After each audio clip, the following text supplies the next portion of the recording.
and welcome to Getting to Good Enough, a podcast to help you let go of perfectionism so you can do more of what you love.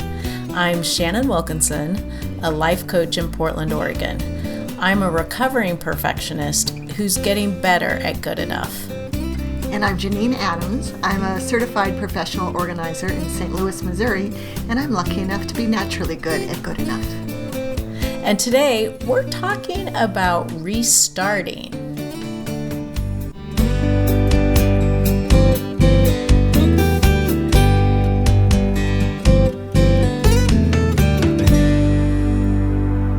Hey, Janine. Hey, Shannon. How you doing? I'm great. How are you today? I'm great, too. Oh, good. Yeah. It feels like we're... It's been a long time, even though it hasn't been a long time since we talked. I mean, like, because we had this big break from traveling. It was like you were traveling, and then we recorded some stuff, and then I was traveling, and now we're recording stuff, and so we're sort of out of our weekly routine. I know. We used to have that nice weekly fix. And we got out of sync on that. So I'm looking forward to getting back to that.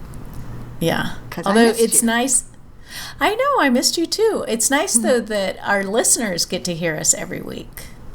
That's right. That is good.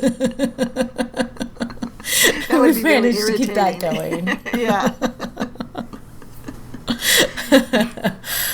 Well, yes. So restarting is what we want to talk about today. And you had an experience recently that gave you this idea. That's right, that prompted this topic. Yes. So I'll tell you about it. I'll tell everyone about it, which is, I'm really building this up like it's a big deal. Not a big deal. But yesterday, so I've been a knitter for a long time. I've been knitting as an adult for about going on, I guess, 14 years now. And I used to be a really avid knitter. I knit all the time. I wasn't somebody who was like knitting in line in the grocery store, but I was always, whenever I traveled, I had knitting with me, and I knit every night. But I've sort of gotten away from it a little bit. I've been doing hand lettering and stuff, and so it's... But I have a nice yarn stash, and it's well organized. And I had all these bags of works in progress. So knitting projects that I had started and not completed. And most of them were housed in knitted bags, right? I've some beautiful. I've knit some beautiful bags, and I usually use them for project bags. And I got inspired to go through those bags when I read this book called Untangled. So it was about like loving your knitting again. And so yesterday I gathered up all the bags and I laid them out on the love seat in the downstairs living room. I took a picture so I can put that in the show notes. There were a lot of them. And then I thought, I don't like the lighting down here. So I took them all up to the dining room table. And it looked like a yarn store had exploded in our dining room. And I went through them one by one. In this little adventure of discovery of this little graveyard of dashed knitting dreams. And you know what? It was a great experience. I went face to face with all these projects, that some of which I'd spent a goodly amount of money on yarn for, and a certain amount of effort in knitting. And some of them I decided that I wanted to finish. I had at least 3 sets of fingerless gloves where only one glove had been knitted. So you know what you're getting for Christmas, Shannon? Yeah. And one fingerless glove. No, I'll finish it. I'll give you 2. They may not match, but I'll give you 2.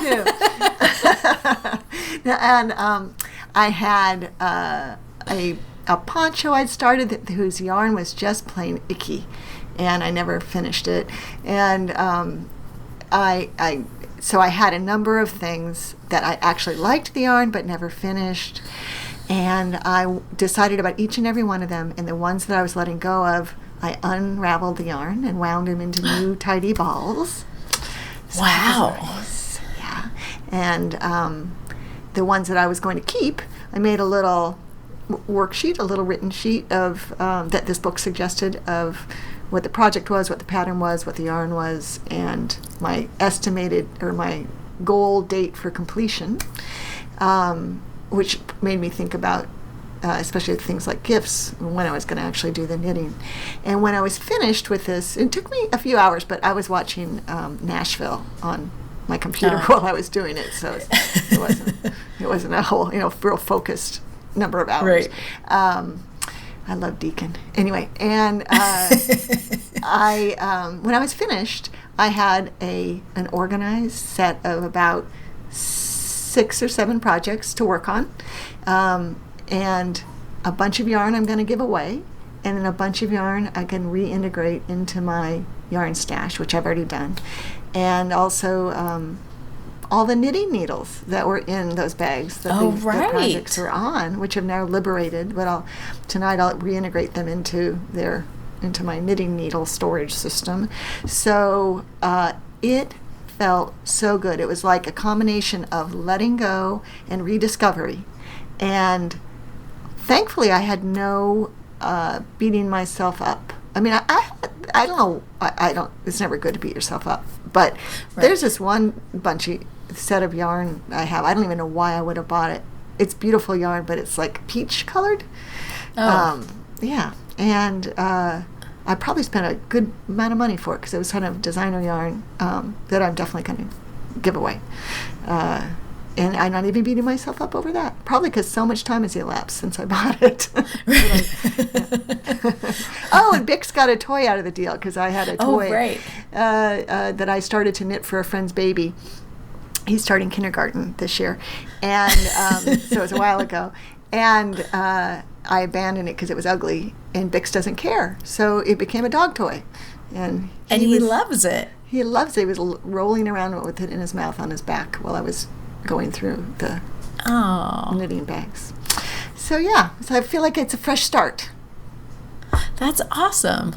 Well, and it's so easy to, you the way you described it at the beginning, like not wanting to look at all of that stuff because it is all of these like dashed dreams. It's all this, things that you feel bad about because you didn't, and by you I don't mean you, I mean all of us.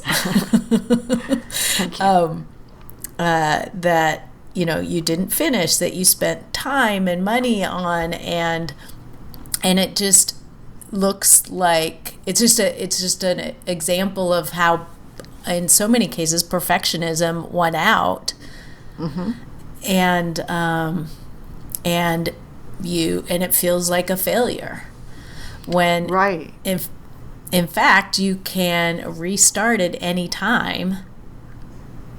Yeah. And all I had to do was be willing to face it down. I mean, to take the time and perhaps fortitude, although it really, I don't know why I haven't done it before, so there must have been something behind it that made me not want to deal with all these bags of projects. But once I was able to do it, it was really a discovery, and all these great supplies now, that this yarn and these needles that I can put back into use. I mean, it really felt rejuvenated in my knitting practice. Well, practice. That's awesome.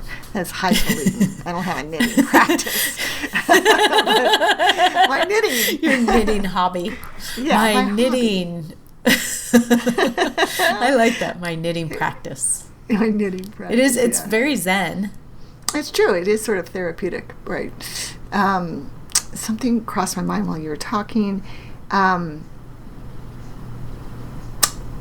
Sorry, it's gone. But I will say I'm excited to restart these things. I have one project that was a big disappointment. I don't even know quite what the problem was, but it was supposed to be this great big cowl thing, and and I worked really hard on it for a long time. And then I went to finish it,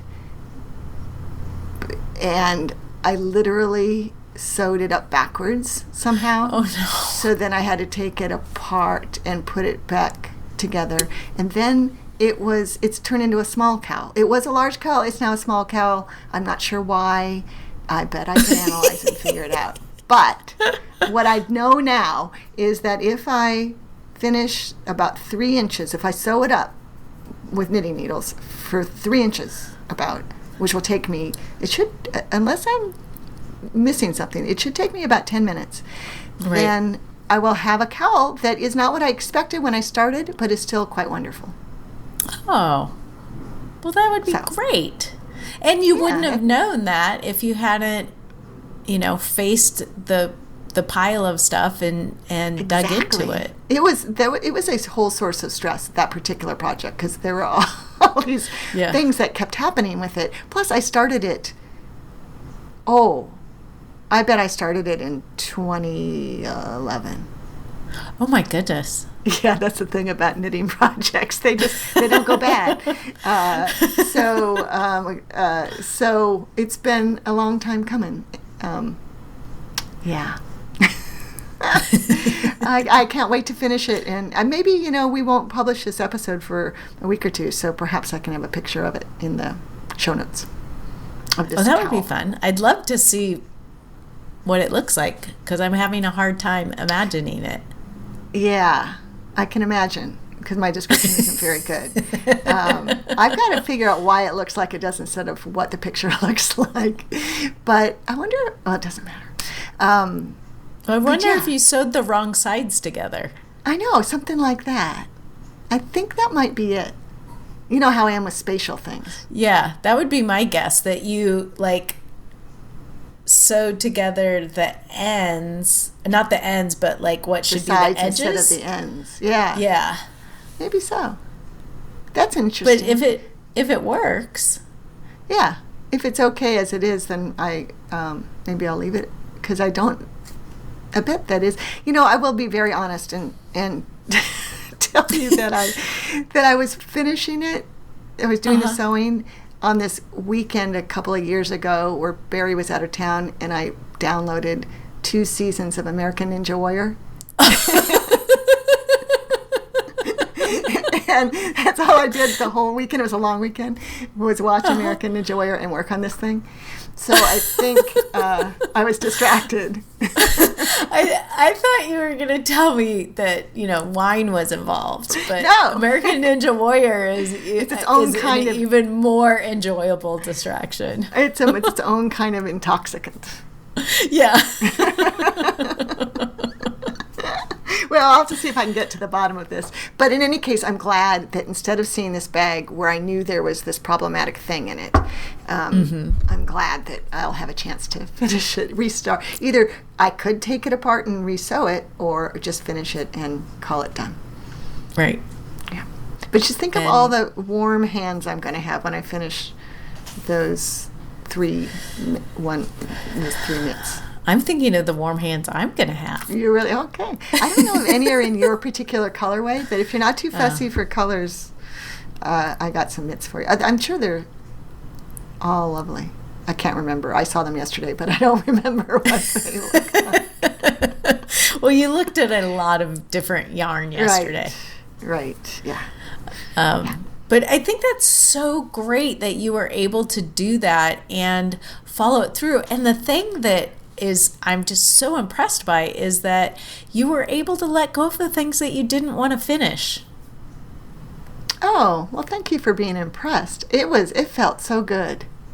It felt like a growth thing, kind of like, okay, I'm not that knitter anymore, and that's okay. Right. I had a lace shawl going.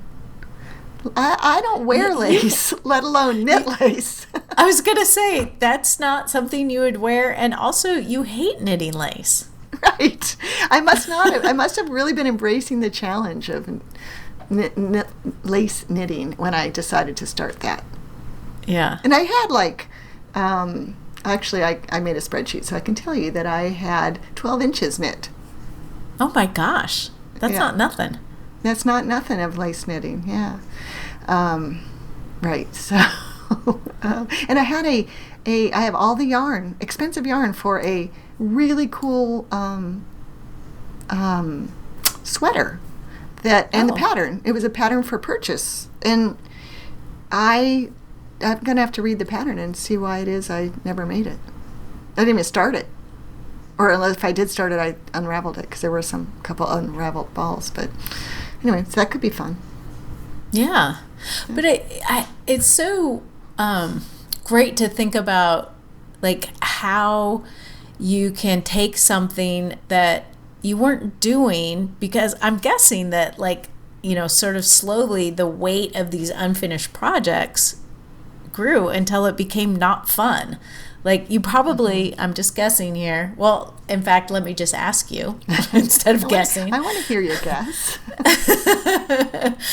Did you feel like you needed to finish those things before you could start stuff that you wanted to do? No, I don't think so, because I was still knitting things, and but I was knitting. The stuff I wanted to do was easier knits, so like hats and stuff. So I would brain hat. No, that wasn't easy, but knitting a hat for my brother when he's visiting, that kind of thing. I could whip that off. But maybe it might have, without my thinking about it, kept me from taking on anything biggish. Because of the money and stuff invested in these bigger, they weren't all big, but these other projects. Right. I think that knitting had started to get, because I wasn't wanting to do hard stuff, so lace, but I was also getting bored with the easy stuff. I got to that place where, which happens to me a lot, where if I don't feel like I'm learning, then I get bored with it. So the way I was going to get around that, and still plan to, is learning a different way to knit. I'm learning Portuguese knitting. You're learning Portuguese. I'm learning Portuguese knitting. And that's funny. That is funny. Yeah. And, but I don't think I can use my newly acquired Portuguese knitting skills in these projects, because they'll look different maybe. It might not, but I'm not good enough at it. What makes something Portuguese knitting? It's a different way to knit. The end result is the same. How you hold it? Yeah. So how some people typically either throw the yarn with their right hand over the needle. That's that's American knitting. Then there's continental, where you hold the yarn with your left hand with your finger. Do you know that? Yeah. You know what I'm talking about? Yeah. Well, Portuguese, you hold the yarn in front, and you have to have a pin, or some people put it around their neck. There has to be tension on the yarn, the working yarn, and then you sort of dip with the needle into it. Yeah. So it's and it's easier on your hands. Yeah. And with Portuguese knitting, purling is easier than knitting. Oh, interesting. Yeah. So it's kind of fun, and I've been doing that. That's the project I've been working on, which is nothing. It's just knitting stockinette when I'm not lettering, just trying to get some muscle memory going with that. So maybe maybe I'll be able to use that. But I don't think these things are a little more complicated. There's cables and things in them, so I probably won't. But I will say that I think you're right, that there must have been weighing me down in some way, because letting go of those ones that I let go of, which is about 8 of them, I think, I just felt elated. It just made me feel free. So it must have been some sort of psychic energy that was being extended. Yeah. I mean, it felt great. And I'm just so excited by the pile of beautiful yarn I have to work with now, all nicely wound into balls. And I decluttered some. I went to put away that yarn and saw a bunch of yarn that in this worsted weight yarn that I didn't like. Like, I have so many pink yarns. It must have been pussy hat yarn or something. Oh, right. But I don't wear pink, so I'm giving all that away too. I'm going to suggest a swap among my knitting group that we get to next time we get together. Yeah. But, well, and that's fun too, because then you feel like, that's going to totally make someone's day. Yeah, right. Free yarn. Someone's going to be so excited about that. Yeah, and I wound it all, and I put the weight. I weighed it, and so they know they're getting 78 grams of this yarn, or whatever. Yeah. So it feels good. That's awesome. I still have to put away the needles, but that's fine too. There's so many great lessons in that, and to sort of restart and rejuvenate that hobby that has given you so much pleasure over the years. Mm-hmm. Right. I'm very happy for you. Well, thank you, Shannon. And I'm happy for you because you're going to get some fingerless gloves. I'm also happy for me. But this is making me think about, this is sort of a similar kind of thing. It's a little different, though. On my recent trip, I bought some graphic t-shirts, which meant that my overflowing t-shirt drawer was now absurd, like completely absurd. And so yesterday I took all of my t-shirts out and made the piles of, the ones I love, the maybes, and the getting rid of ones, and reorganized it. But what's funny is that it felt, I sort of think it felt fruitless, almost, like not fruitless, but like there was no point in reorganizing it because it was just gonna get messy again, or it was like I wasn't going to maintain it. So I was like living with this clutter instead of dealing with it. Oh, well, did you let go of some of your collection? Yeah, I ended up letting go of about a dozen shirts, and then I have some shirts that I wear with a long sleeve t-shirt under it, and so I just put those in a bin to pull out in the fall, and because it's 87 degrees here, so I won't be wearing those anytime soon. Wow. And then and so then I'm getting rid of a big stack of shirts, and that feels really then good. Does everything fit in your? Oh, good. And then does everything fit in your drawer? Everything fits beautifully in my drawer. So and I think it still feel fruitless? No, because of course that was ridiculous. Okay. I mean, it's just because what happens is, you run out of room, and then I'm like jamming them in and they don't fit, and then I'm not putting them away properly, and then it's a big mess, and then it feels like, well, there's no point, which is absurd when I think about it. Right. But it happens so frequently. Yeah. Well, it does for you? With t-shirts specifically? Or I think that is pretty frequent for people that have perfectionism that they're dealing with. Oh, yeah. That feeling. Absolutely. I was getting granular on your t-shirt challenge. Okay. Got it. Because I was going to say, stop buying the t-shirts and that'll take care of it, Shannon. Yeah. Well, and I think I have to go back to, I had a very strict one in, one out policy. So I didn't buy a t-shirt unless I loved it so much I was willing to get rid of another one. That's a good policy. So I think I need to go back to that policy. Yeah, that's a good policy. I have to tell you that Barry and I bought epic graphic t-shirts in Walla Walla. We each got a new Walla Walla Sweets baseball team t-shirt. Oh, yeah? Yeah, they're different from each other. And the other day we both love them. we were wearing our Walla Walla Sweet shirts. I'm like, we should get one for Bix. But their logo is so cute. It's this like sweet onion with baseball player. That's a baseball player. My God. Yeah. I should have bought you one. But no, because you don't need any. Had you bought one, I would promise to get rid of one. Well, only if you loved it enough. You could have given it back to me if you didn't love it enough. I wouldn't want to make you make that choice. But yeah, so once you did that, you're in love with your t-shirts and your t-shirt drawer, right? Right. Yeah. Yeah, and it's easy to get dressed. And I think I'm going to do sort of the t-shirt drawer equivalent of, where you either turn your hangers backwards, or you put a line, and then once you wear something, you turn the hanger the other way, or you move it to the other side of the line. Mm-hmm.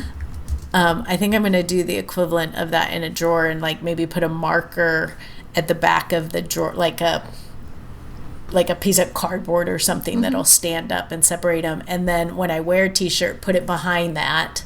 Mm-hmm. And then at, in 3 months' time, look at the t-shirts that I haven't worn. That's a great idea. See how much I really love them. Right, that's a great idea. You could probably use a shoebox lid if you have one for that. Oh, that's a great idea. Yeah. Yeah, because I decluttered my t-shirt drawer a while back, and now really only have 3 that I wear, now that I just got a new one. I'm not averse to wearing a shirt more than once. I'm not averse to wearing the same shirt 3 days in a row. Oh, me neither, which is the sort of the problem. Like, I have my favorites, but then I have the other ones that I only wear occasionally, and I don't really want to get rid of, but I don't really wear them that much. My husband is the same way. Barry has so many t-shirts, and he... Yeah. Oh, yeah. Yeah. And a lot of people have that problem. I see that a lot. Yeah, I bet you do. Yeah. But I think that this whole idea of restarting can work in so many different areas. It could work with a hobby. It could work with a particular project. It could work with, sort of ongoing maintenance kind of things. Anytime that you're feeling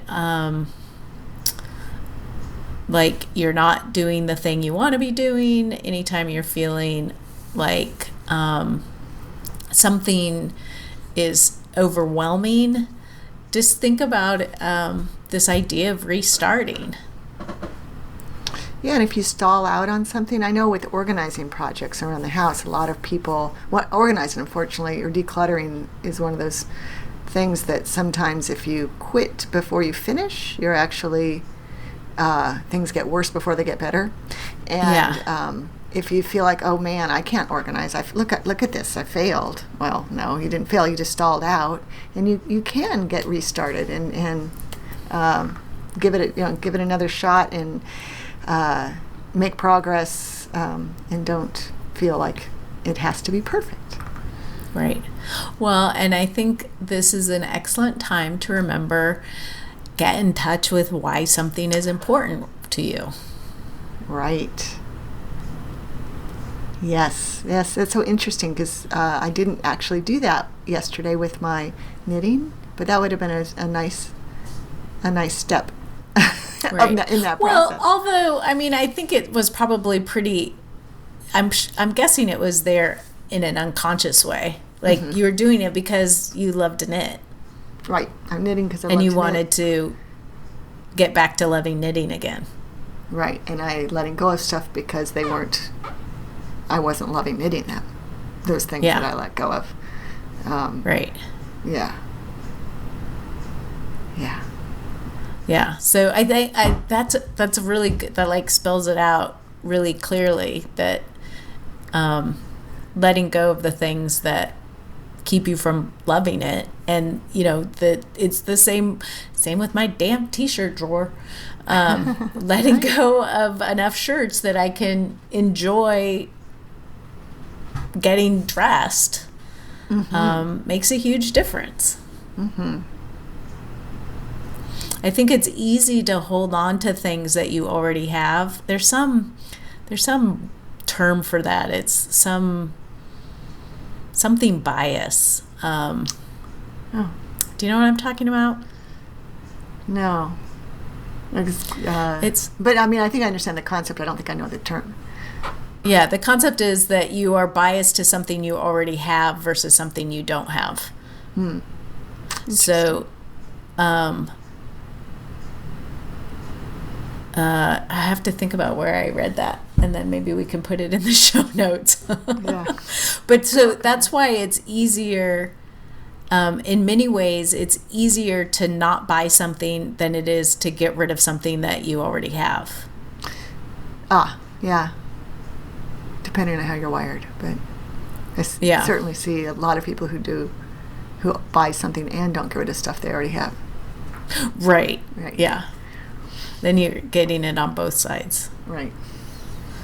But yeah, there's something, it's like it's something you already, familiarity bias or something. I don't know. Anyway, you get the gist. Yep. Yeah. So I think this is just so valuable to consider for people who are struggling with perfectionism, is to allow yourself to restart and to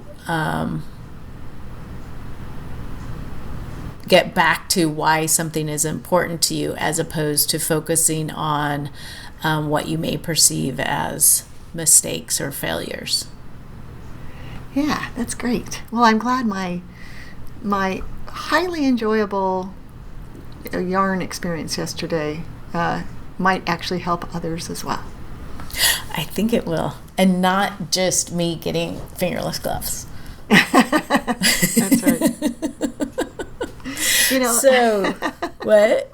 I was just going to say, I just looked at my spreadsheet, and one of the sets of gloves that I said I had said I had 3, and I'd completed one of each. Actually, one of them I completed 2 and had finished one of each. One, and the other one just has to be sewn. It was knit flat and has to be seamed. Oh my gosh. That's how close I am to a complete. Wow. You're going to be like getting some real accomplishment off of these things pretty quickly. That's right. I thought you were going to say your palms are going to be really warm soon. They will be, that backs too. of your hands. But like you're gonna get like all these success. Yeah, check it off my experiences. list. Yeah, it's nice. Yeah, that's awesome. Well, we want to hear from you, our listeners. Are you struggling to restart something? Do you want to let go of what feels like mistakes so that you can restart it and begin enjoying it again? Let us know. You can leave a message at 413-424-GTGE. That's 4843. You can leave a comment on the show notes at gettingtogoodenough.com. You can also find us on Facebook, Instagram, and Twitter. Just search Getting to Good Enough. But for now, this is Shannon Wilkinson in Portland, Oregon. And Janine Adams in St. Louis, Missouri. And we hope that good enough is getting easier for you.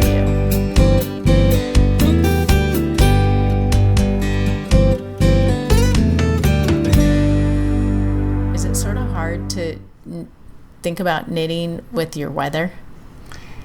No, because I have air conditioning. Oh, that helps. Yeah.